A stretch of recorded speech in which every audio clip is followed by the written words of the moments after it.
welcome to my channel. My name is Sarah and today I'm going to be doing a full spoiler-free review of Freaks by Amanda Hocking. I was sent an e-galley of this book from the publisher through NetGalley in exchange for an honest review as a part of the blog tour. Freaks follows an 18-year-old girl by the name of Mara, who is the daughter of a very powerful necromancer. Mara and her mother are a part of a traveling sideshow, and they travel the country along with other gifted people whom they call friends, never staying in one place for very long at a time.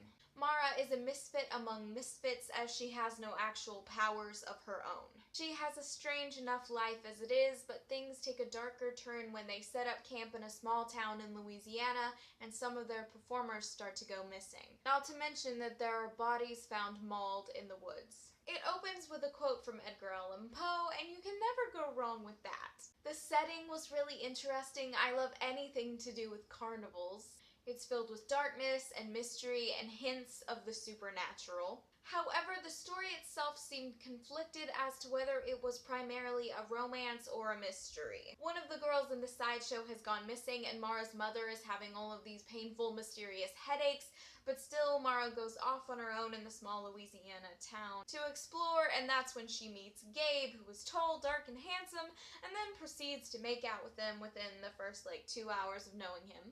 Unfortunately, it was a bad case of insta-love.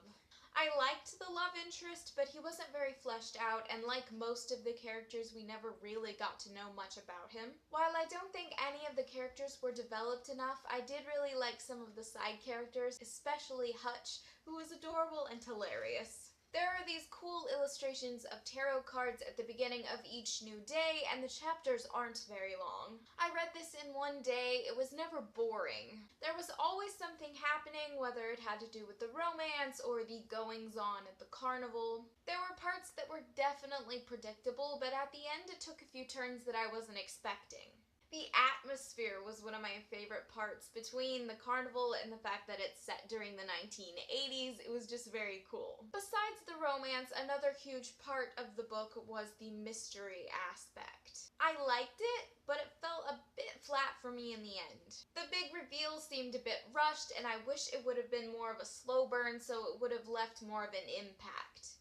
In general, I thought the whole ending seemed hurried. So, in conclusion, I did like this book. I think it's a cool concept and that it's worth reading. I just didn't completely love it.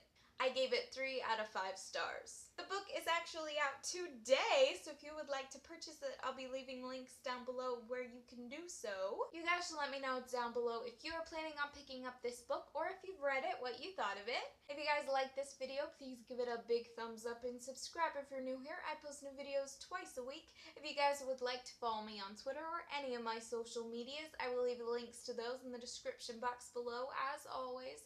But most of all, I hope you guys have enjoyed watching this video and I will see you in my next one.